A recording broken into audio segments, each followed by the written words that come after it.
Hello everyone, my name is झलक ठक्कर। आज मैं आपको बताऊंगी कि गुजरात यूनिवर्सिटी के बैचलर ऑफ कंप्यूटर एप्लीकेशंस के सेमेस्टर 3 के अंदर आपको कौन कौन से सब्जेक्ट्स हैं, स्टूडेंट को कौन कौन से कोर्सेज सीखने हैं, हर एक कोर्स के पर्पस क्या है, वो कोर्स सीखने के बाद उनके अंदर क्या एबिलिटी डेवलप्ड होगी, उनको करियर में वो सारे कोर्सेज कैसे हेल्पफुल होंगे, वो सारी डिटेल आज हम देखेंगे। तो चलिए आगे बढ़ते हैं कि बीसीए के अंदर सेमेस्टर 3 में आपको कौन कौन से सब्जेक्ट्स हैं, वो सब के अंदर आपको क्या क्या क्रेडिट्स हैं, वो सब सब्जेक्ट सीखने का मेन पर्पस क्या है। तो चलो शुरू करते हैं। सुनाओ अब हम देखेंगे what are the different subjects, list of subjects in your semester 3, BCA semester 3. There are 5 main core subjects. ये 5 core subjects के एग्जाम यूनिवर्सिटी कंडक्ट करेगी and elective course and foundation course, elective course and foundation course, ये दो course की exam college conduct करेगी।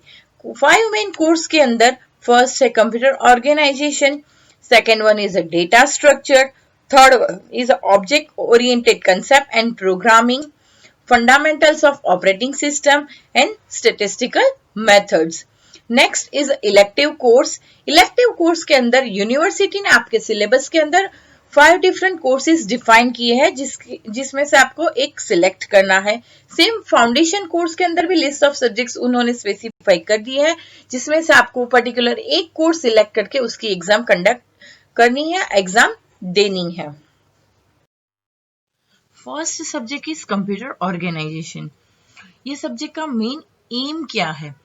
To study and understand the basic organisation of computers and the working of each components. Means computer के अंदर जितने भी components है वो सारे कैसे ऑर्गेनाइज्ड हैं और ये सारे कंपोनेंट्स कैसे वर्क करते हैं। तो ये मेन एम है ये सब्जेक्ट का। अब आप ये सब्जेक्ट जब कंप्लीट कर लोगे, सीख लोगे, तो उसके बाद आपको आउटकम क्या मिलेगा, क्या क्या नॉलेज मिलेगा। तो उसमें फर्स्ट है, और उसके बाद आपको फर्स्ट क्या नॉलेज मिलेगा, understand the working of basic computer components. Computer के अंदर जो भी बेसिक कंपोनेंट्स है जैसे कि सीपीयू है, इनपुट आउटपुट डिवाइसेस है, मेमोरी है, तो वो सारे कंपोनेंट्स बेसिकली वर्क कैसे करेंगे वो, और सीपीयू का ऑपरेशंस कैसे परफॉर्म होता है वो जानने को मिलेगा। Second, data representation in computer. जो भी हम इनपुट देते हैं, आउटपुट प्रोवाइड होता है, प्रोसेस के अंदर जो भी डेटा यूज होते हैं, तो वो सारे डेटा का रिप्रेजेंटेशन कंप्यूटर के अंदर कैसे होगा वो भी आपको यहाँ पे सीखने को मिलेगा। And the last one is understand the concept of computer memory. तो कंप्यूटर के अंदर जो भी मेमोरी है, प्राइमरी मेमोरी है, सेकेंडरी मेमोरी है, मेन मेमोरी है, रोम है, प्रोम है, जो सारा आपने फर्स्ट सेमेस्टर के अंदर सीखा था, तो वो मेमोरी की डिटेल जानकारी आपको यहाँ पे आपको मिलेगी कि प्रॉपरली कंप्यूटर मेमोरी एक्चुअली कैसे वर्क करेगी और कैसे डेटा स्टोर करेगा। तो वो सारी इंफॉर्मेशन यहाँ पे आपको प्रोवाइडेड होगी। Next subject is data structure.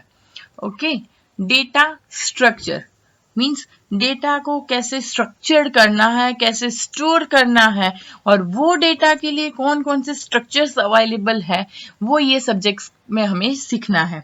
तो एम क्या है दिस सब्जेक्ट का?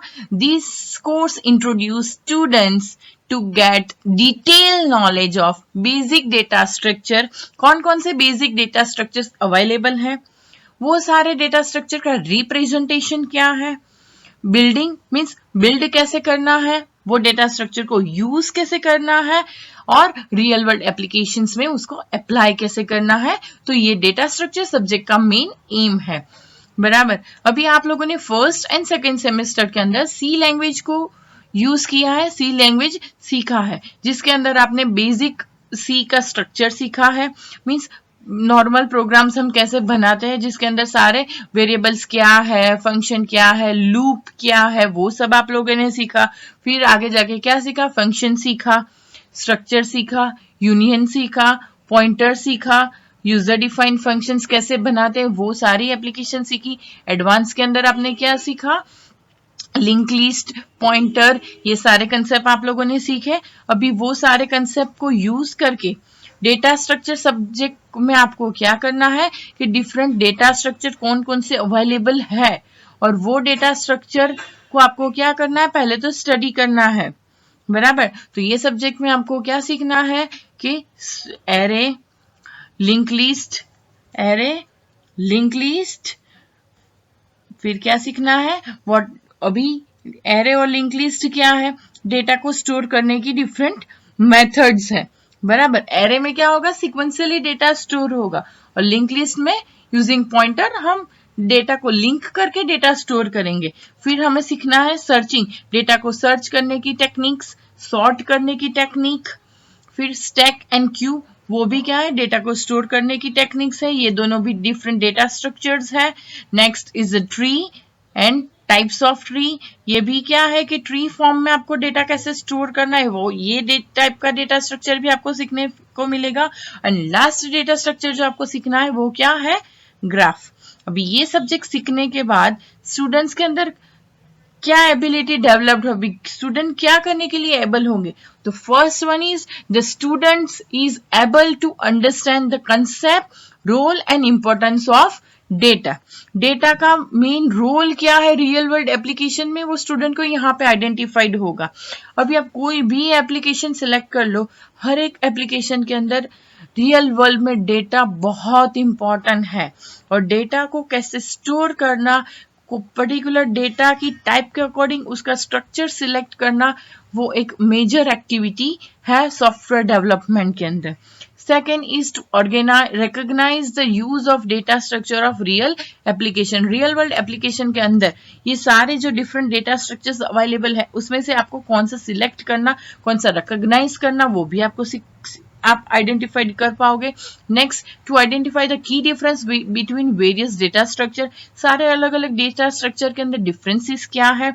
To comprehend the type of data structure to apply according to scenario of application, application की सिनेरियो के अंदर अकॉर्डिंग आपको कौन सा डेटा स्ट्रक्चर अप्लाई करना है वो सीखने को मिलेगा। Next, to be aware of real building of data structure using different और वेरियस प्रोग्रामिंग लैंग्वेज, अलग अलग प्रोग्रामिंग लैंग्वेज का यूज करके आप ये डेटा स्ट्रक्चर्स कैसे बिल्ड करोगे वो सीखने को मिलेगा। फिर ये डेटा स्ट्रक्चर के जो भी ऑपरेशंस है, मींस डेटा इंसर्ट है, डिलीट है, बराबर, डेटा के अंदर ट्रावर्सल करना है, एक एक डेटा को फेच करना है, तो वो सारे क्या है, various operations of data structure. और वो ऑपरेशंस आप एल्गोरिथम का यूज करके कैसे इंप्लीमेंट करते हो वो भी यहाँ पे सीखना है। और last, to deal with every tiny elements of data structure के अंदर जितने भी एलिमेंट्स अवेलेबल है, जो टाइनी एलिमेंट्स अवेलेबल है उसके साथ डील कैसे करना है, तो वो भी आपको ये डेटा स्ट्रक्चर सब्जेक्ट्स के अंदर सीखने को मिलेगा। So this is a very interesting and practical subject. CC2003 object oriented concepts and programming, ये सब्जेक्ट के अंदर आपको C++ प्रोग्रामिंग लैंग्वेज को सीखना है। ओके, तो ये सब्जेक्ट का मेन एम क्या है, to get in depth knowledge of object oriented programming. First 2 semester में आपने प्रोसीजर ओरिएंटेड प्रोग्रामिंग लैंग्वेज को सीखा है, which is C language. C language के अंदर क्या है, मेन फोकस प्रोसीजर पे है, सारा कुछ भी करना है, सिंपल आपको हेलो वर्ल्ड भी डिस्प्ले करना है तो आपको एक प्रोसीजर डिफाइन करना है, वो क्या है, मेन। मींस आपने पूरा नॉलेज प्रोसीजर ओरिएंटेड प्रोग्रामिंग में ले लिया। अब आपको क्या सीखना है, object oriented programming in this semester two obtain knowledge of programming for a real life application. ये रियल लाइफ एप्लीकेशन में ये ऑब्जेक्ट ओरिएंटेड लैंग्वेज कैसे यूज होती है वो सब भी आपको ये सब्जेक्ट्स के अंदर सिखाया जाएगा, बराबर। और ये सब्जेक्ट सीखने के बाद आपको क्या जानकारी मिलेगी, क्या नॉलेज मिलेगा, to understand the feature of C++ supporting object oriented programming. C plus plus programming language के अंदर ऑब्जेक्ट ओरिएंटेड कंसेप्ट कैसे अप्लाइड होते हैं, कैसे यूज करना है, वो आपको सीखने को मिलेगा। Understand the relative merits of C plus plus as an object oriented programming language. C plus plus language के एडवांटेजेस क्या है वो सीखने को मिलेगा। Understand how to produce object oriented software using C plus plus. C plus plus language का use करके आप सॉफ्टवेयर कैसे डेवलप कर सकते हैं वो सीखने को मिलेगा। Understand how to apply the major object-oriented concept to implement the object-oriented program in C++, encapsulation, inheritance and polymorphism. Object-oriented programming के अंदर main function, main जो टॉपिक है जो आपको सीखने हैं वो है encapsulation, inheritance and polymorphism. And the last, understand advanced feature of C plus plus, specifically stream input output, means file के साथ आपको कैसे वर्क करना है, टेम्पलेट्स के साथ कैसे वर्क करना है, और ऑपरेटर ओवरलोडिंग। तो ये सारे टॉपिक्स ऑब्जेक्ट ओरिएंटेड रिलेटेड आपको ये सी प्लस प्लस लैंग्वेज के अंदर सीखने हैं। Next subject is CC204 Fundamentals of Operating System. ये सब्जेक्ट का मेन गोल है to understand the fundamentals of process, scheduling concepts, memory management, input output and file systems in a typical operating system. ये subject के अंदर आपको basically सीखना है कि कौन कौन से ऑपरेटिंग सिस्टम है, ऑपरेटिंग सिस्टम क्या है, वो सारी ऑपरेटिंग सिस्टम के अंदर मेमोरी मैनेजमेंट कैसे होता है, सीपीयू मैनेजमेंट कैसे होता है, प्रोसेस मैनेजमेंट कैसे होता है, जॉब शेड्यूलिंग कैसे होती है, डेडलॉक कैसे हैंडल होता है, बराबर, प्रोसेस सिंक्रोनाइजेशन कैसे होता है, डिवाइस मैनेजमेंट कैसे होता है, फाइल मैनेजमेंट ऑपरेटिंग सिस्टम के अंदर कैसे होता है, means operating system related overall knowledge आपको ये सब्जेक्ट में से मिलेगा। अभी एक बार ये कोर्स फिनिश होगा तो स्टूडेंट्स कौन कौन से डिसीजन ले पाएंगे, कौन कौन सा नॉलेज स्टूडेंट के अंदर आएगा। तो फर्स्ट है to know the components of an operating system. अलग अलग ऑपरेटिंग सिस्टम के अंदर कंपोनेंट्स क्या है वो जानने को मिलेगा। Understand the basic process of understand the basics of process management and memory management. Process का मैनेजमेंट एंड मेमोरी का मैनेजमेंट कैसे करना है उसका आइडिया स्टूडेंट्स को हो जाएगा। Next, know the concepts of input output and file system. Input output कैसे वर्क करेगा, फाइल सिस्टम कैसे वर्क करती है वो डिटेल नॉलेज मिलेगा।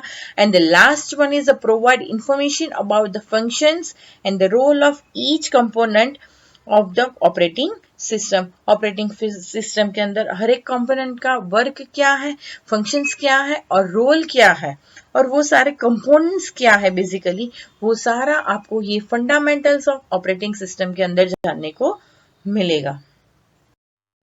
Next subject CC205 statistical methods. Statistical methods subjects में हमको स्टैटिस्टिक्स पूरा सीखना है। तो ये सब्जेक्ट का मेन गोल है to develop the skill about the basic statistics, to develop the ability to find approximate solution and answer the choosing correct statistical technique for a given problem. जहां जहां पे भी आपको statistical solution, data related solutions चाहिए तो कौन कौन सी techniques उसके लिए अवेलेबल है, वो उसमें से करेक्ट टेक्निक को यूज करना है और पर्टिकुलर सॉल्यूशंस कैसे हम लाएंगे वो आपको स्टैटिस्टिक्स सब्जेक्ट्स के अंदर सीखने को मिलेगा। One of the completion After completing this course, the students will be able to get working knowledge of statistical methods. Second, understand the use of statistical methods with computer-related computational approach. अभी computer approach का use करके ये statistical methods को कैसे developed करते हैं programming के अंदर वो भी यहाँ पे आपको सीखने को मिलेगा. And the last, with statistical techniques so that they are prepared to apply the knowledge in the field of computer science. ये statistical knowledge को आपको कंप्यूटर फील्ड में कैसे अप्लाई करना है, कंप्यूटर साइंस में ये स्टैटिस्टिक्स कैसे यूज होता है, ये आपको ये सब्जेक्ट्स के अंदर सीखने को मिलेगा।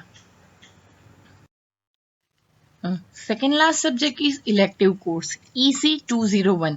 इस कोर्स के अंदर आपको 5 डिफरेंट कोर्सेज यूनिवर्सिटी ने स्पेसिफाई की है। First one is a soft skill development, carbon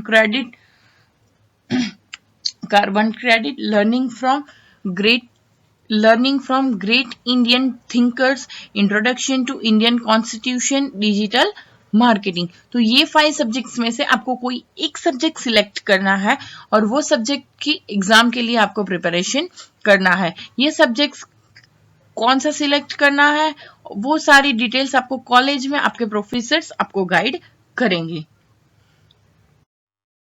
last subject is a foundation course FC 201।